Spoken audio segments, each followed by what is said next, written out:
Palabra y vida. Con el padre Manuel Horta, desde Sevilla.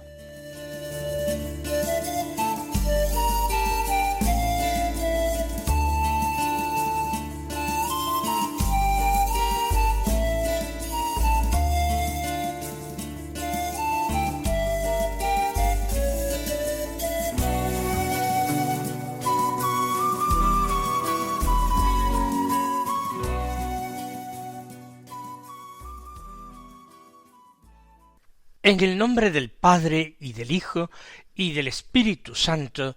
Amén. Alabados sean Jesús y María.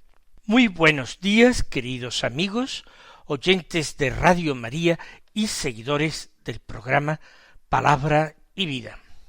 Hoy es el lunes de la 33ª semana del tiempo ordinario. Un lunes que es 18 de noviembre.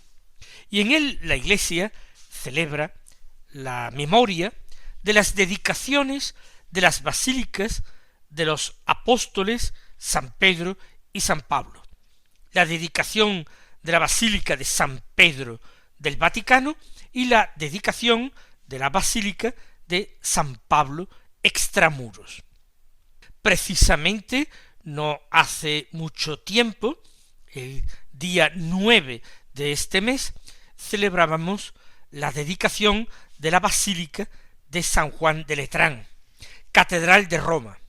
La Basílica Vaticana, en la colina Vaticana, se construye sobre lo que se considera la tumba del apóstol San Pedro, y la de San Pablo igualmente en el lugar donde reposarían los restos del apóstol San Pablo. Ambas son basílicas del siglo IV.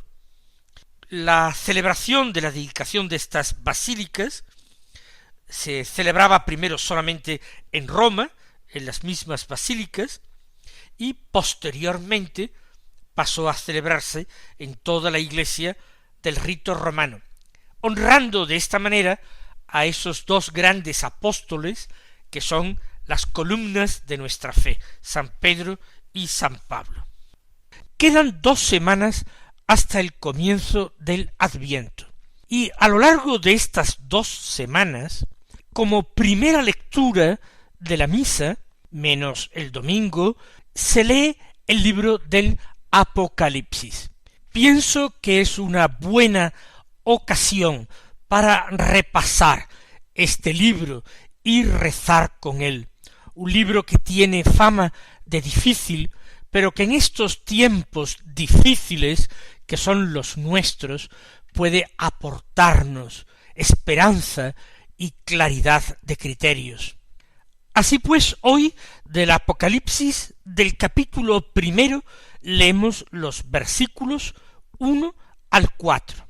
Y del capítulo 2, los versículos 1 al 5, que dicen así: revelación de Jesucristo que Dios le encargó mostrar a sus siervos acerca de lo que tiene que suceder pronto. La dio a conocer enviando su ángel a su siervo Juan, el cual fue testigo de la palabra de Dios y del testimonio de Jesucristo de todo cuanto vio. Bienaventurado el que lee y los que escuchan las palabras de esta profecía y guardan lo que en ella está escrito, porque el tiempo está cerca.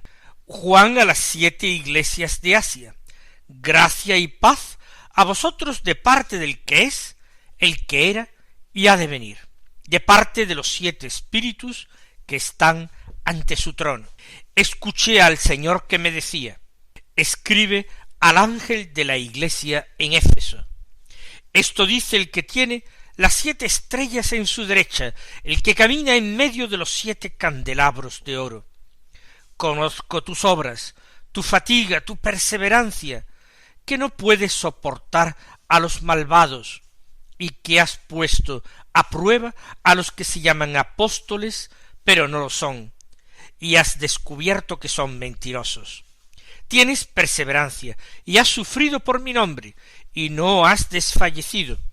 Pero tengo contra ti que has abandonado tu amor primero. Acuérdate, pues, de dónde has caído, conviértete y haz las obras primeras. Comienza este libro extraordinario, diferente, con una aseveración por parte de su autor humano, que es Juan. Este libro es Revelación, es el otro nombre del Apocalipsis, el libro de la revelación. Revelación de Jesucristo que Dios le encargó a su Hijo y Mesías mostrar a sus siervos acerca de lo que tiene que suceder pronto. Pronto porque para Dios 1000 años son como un día y un día como 1000 años. Pronto porque el tiempo está cerca y esa expresión del Señor y esa afirmación es cada vez más cierta. El tiempo de la consumación está cada vez más cerca. Por tanto, tiene que suceder pronto. El final es la revelación acerca del sentido de la historia. Se defiende el carácter profético del libro. Es Dios que permite, que quiere que su Hijo Jesucristo realice una revelación a sus siervos, a los fieles, acerca de lo que ha de suceder. Y el instrumento es Juan, el vidente de Patmos, que es probablemente el mismo Juan, autor del Evangelio, el apóstol, uno de los 12, como lo realizó enviando su ángel a su siervo Juan, el cual va a dar testimonio de todas las palabras de Dios que oye y de todas las visiones que recibe. Testimonio de Jesucristo, de todo cuanto vio, de todas las palabras que recibió. Y ahora vienen unas bienaventuranzas dirigidas a nosotros. Bienaventurado el que lee, y bienaventurados los que escuchan las palabras de esta profecía. Nosotros hoy que nos ponemos a la escucha del libro del Apocalipsis, que decidimos meditarlo día tras día al ritmo de la liturgia de la misa, nosotros somos bienaventurados. Es la palabra de Dios la que nos declara tales. Pero hay una condición. No basta escuchar o leer las palabras de esta profecía. Es preciso guardar lo que en ella está escrito, porque el tiempo está cerca. Y este es siempre nuestro empeño al leer y meditar la palabra de Dios. Llevar la palabra a la vida, convertir la palabra en vida. Es el propósito desde el comienzo de Palabra y Vida, que la palabra no quede en el libro, sino que la palabra se encarne en nuestra propia vida, siempre siguiendo el modelo de nuestra Madre bendita, la Virgen María. Y sigue ahora el envío o dedicatoria del libro. Juan a las 7 iglesias de Asia. Son 7 iglesias, la iglesia de Dios, que está en 7 comunidades distintas de Asia Menor. Comunidades de distinta importancia, porque la primera, la iglesia de Éfeso, es importantísima, pero no todas las iglesias a las que se dirige lo son. En concreto, Esmirna, Pérgamo, Tiatira, Sardes, Filadelfia y Laodicea. Son iglesias con las que el apóstol Juan ha tenido relación. Pertenecen a ese área de influencia espiritual de Juan. Pero también 7 es un número de perfección, un número que tiene un significado espiritual de plenitud, de totalidad. Para muchos, estas 7 cartas que se escriben a las iglesias no se destinan sólo a iglesias concretas y particulares, algunas de las cuales ya digo que tuvieron muy poca importancia, sino que es un mensaje dirigido a todos los creyentes de todas las épocas, un mensaje donde el vidente de Patmos va describiendo la situación espiritual de distintas épocas o etapas de la vida de la Iglesia. Sea como sea, la palabra de Dios en cada uno de sus versículos nos está hablando a nosotros aquí y ahora, y nos está exhortando a la fe, a la esperanza y a la caridad. De esta manera nosotros lo acogemos y lo leemos. A las 7 iglesias de Asia, gracia y paz a vosotros de parte del que es, el que era y ha de venir.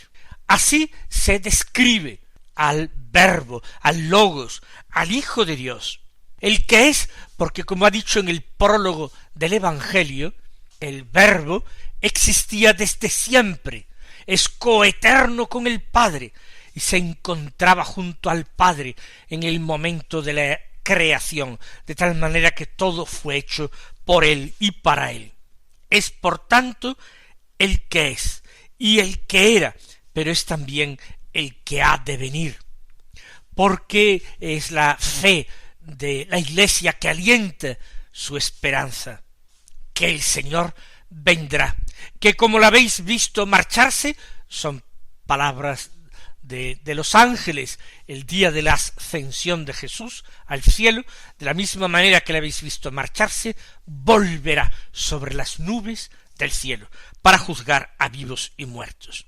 Por tanto, el Verbo de Dios es el que es, el que era y el que ha de venir. Y además, este saludo que hace Juan a las iglesias de Asia, deseándoles gracia y paz, es un saludo de parte de los 7 espíritus que están ante su trono. En definitiva, el trono es la presencia de Dios, del Dios invisible. Es la presencia del Padre, fuente y origen de la divinidad. El que es, el que era y el que viene es el Hijo, el Logos, como lo hemos dicho. Y los 7 espíritus no son en definitiva más que el Espíritu de Dios, que se manifiesta a través de sus 7 sagrados dones. Ese Espíritu de Dios, que es espíritu de plenitud y de perfección, por eso se une igualmente al número de 7, y que está ante el trono. Es desde la Trinidad Santísima, desde este misterio insondable, del que Juan recibe la revelación del Apocalipsis. La primera revelación para las iglesias de Asia. Escuché al Señor que me decía, escribe al ángel de la iglesia en Éfeso. El ángel de la iglesia es un ángel custodio de aquella comunidad, y algunos interpretan que el ángel es el obispo, el pastor, el responsable de la iglesia, para que él, el responsable, el pastor, el obispo, transmite a su comunidad esta palabra de Dios. Da lo mismo que el ángel pueda ser entendido como el obispo, o sea, un ángel, espíritu de Dios, mensajero, enviado a esta comunidad, protector y guía de esta comunidad. Esto dice, forma parte ya del mensaje dirigido a la iglesia de Éfeso, esto dice el que tiene las 7 estrellas en su derecha, el que camina en medio de los 7 candelabros de oro. El número 7 que se repite, las 7 estrellas, los 7 candelabros de oro. Aquel que tiene las 7 estrellas en su diestra, ese es Cristo, pero es el Cristo resucitado, es el Kyrios, el Señor glorioso. Ese es el que camina en medio de los candelabros de oro, que expresan y representan la plenitud que envuelve al misterio trinitario, la plenitud del misterio divino, del Espíritu de Dios. Y le dice a la iglesia de Éfeso, conozco tus obras, tu fatiga, tu perseverancia. tres cosas positivas, extraordinariamente positivas y fundamentales. Las obras que realiza la comunidad, los cristianos de la comunidad, son obras buenas, son obras fruto de la fe de esta comunidad, fruto de la caridad de esta comunidad. Y el Señor las conoce, aunque hayan sido realizadas en secreto, aunque quienes realizaran esas obras no conociera la mano izquierda lo que había hecho la derecha, da lo mismo, para el Señor son obras conocidas y patentes. Conozco tu fatiga, es decir, el esfuerzo con que tú has hecho esto, el sufrimiento que has padecido por realizar obras buenas, por dar buen fruto. Conozco también tu fatiga y conozco tu perseverancia, esa virtud ligada a la fortaleza que hace que uno persista en la práctica de las buenas obras, en la confesión de la fe, que no se desanime a las primeras de cambio. Conozco todo eso, obras, fatiga y perseverancia, y además que no puedes soportar a los malvados. La santidad y la bondad brillan en la iglesia de Éfeso, que rechaza visceralmente a los obradores de iniquidad. Y sigue diciendo el vidente, y que has puesto a prueba a los que se llaman apóstoles, pero no lo son, y has descubierto que son mentirosos. ¿A qué se refiere? Se está refiriendo ya a los herejes, a las primeras herejías que han aparecido en la iglesia. Personajes que se dan a sí mismo importancia, que predican doctrinas nuevas, que quieren ser seguidos, que quieren satisfacer su vanidad, su soberbia o su codicia. Pues bien, la comunidad de Éfeso, la iglesia de Éfeso, ha puesto a prueba a esos que se llaman a sí mismos apóstoles, pero que no lo son, porque no son enviados de Cristo. Y ha descubierto la iglesia que son mentirosos, y ha alejado de sí esas doctrinas falsas de los falsos apóstoles. Todo esto es mérito de la iglesia de Éfeso, que se reconoce obras, fatiga y perseverancia, intolerancia para con los malvados, y haber puesto a prueba a los herejes, y haberlos descubierto a los falsos apóstoles, que ha descubierto que son mentirosos. Tienes perseverancia, ya lo ha dicho, y has sufrido por mi nombre, también lo ha dicho, tu fatiga, y no has desfallecido. Todo es una forma de reconocer todo este mérito grandísimo de esa ilustre iglesia de Éfeso. Pero ahora sigue, pero tengo contra ti. Hay un pero. Es imposible que en esta historia de los hombres, que es siempre historia de pecado, aunque sea también historia de gracia, es imposible que no haya un pero. Pero tengo contra ti que has abandonado tu amor primero. El amor primero es el ímpetu, el fervor de aquella iglesia cuando recibió por primera vez el anuncio de la fe, cuando descubrió al Señor como aquel que realizaba y cumplía todas las profecías. Has abandonado el amor primero y ha empezado a conformarse con lo que tiene, a seguir ya un camino iniciado, pero perdiendo esa delicadeza, esos detalles en la práctica del amor. Y esto es para Dios importante. Hay que vivir tratando de despertar continuamente en nosotros el fervor primero, la ilusión de los primeros pasos en este camino que nosotros hacemos, que es el camino de la vida cristiana. Tengo contra ti que has abandonado tu amor primero. Acuérdate pues de dónde has caído, conviértete y haz las obras primeras. Es una exhortación vehemente pero cariñosa. Se espera mucho, muchísimo de la comunidad de Éfeso, pero tiene que vivir en una continua actitud de conversión, reconociendo siempre las caídas, por pequeñas que sean, pero reconociendo que tiene que estar siempre pidiendo, suplicando la misericordia de Dios, y pidiendo y suplicando la gracia que permita seguir realizando obras santas, obras que sean como las obras primeras. Pues vamos nosotros a aplicarnos este mensaje dirigido a la iglesia de Éfeso y vamos a procurar ofrecerle al Señor nuestro amor primero.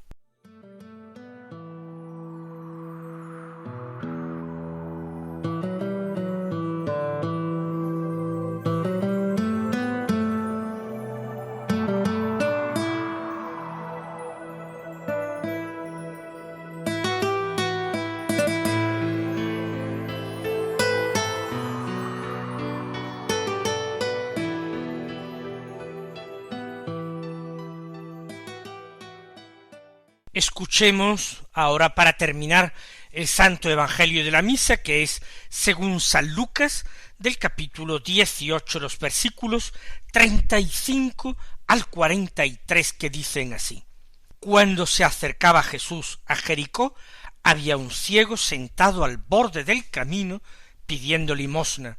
Al oír que pasaba gente, preguntaba qué era aquello, y le informaron: pasa Jesús el Nazareno. Entonces empezó a gritar: Jesús, hijo de David, ten compasión de mí.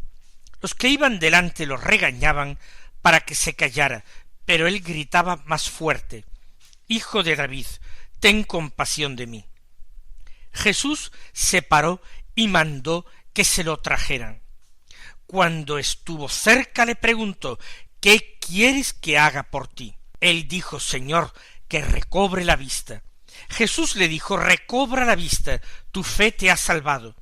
Y enseguida recobró la vista y lo seguía glorificando a Dios. Y todo el pueblo, al ver esto, alababa a Dios. Es el episodio bien conocido del ciego de Jericó. Ese ciego que en el Evangelio de San Marcos es llamado el ciego Bartimeo, un ciego que es mendigo y que dirige al Señor esta petición extraordinaria: Jesús, hijo de David, ten compasión de mí. El ciego de nacimiento ha encontrado una fórmula extraordinaria, magistral, de oración cristiana. El ciego de nacimiento nos está dando una soberana lección de cómo orar. Orar desde la pobreza, orar desde la plenitud de la confianza, orar con perseverancia, a pesar de que lo regañasen para que se callara, él gritaba más fuerte: orar desde la perseverancia. Orar concentrando en una súplica todo su deseo: Señor, que recobre la vista. Que así el Señor nos quiera conceder gracia para que nosotros aprendamos a mirar de una manera nueva a nosotros mismos y a todo lo que nos rodea. El Señor os colme de bendiciones y hasta mañana, si Dios quiere.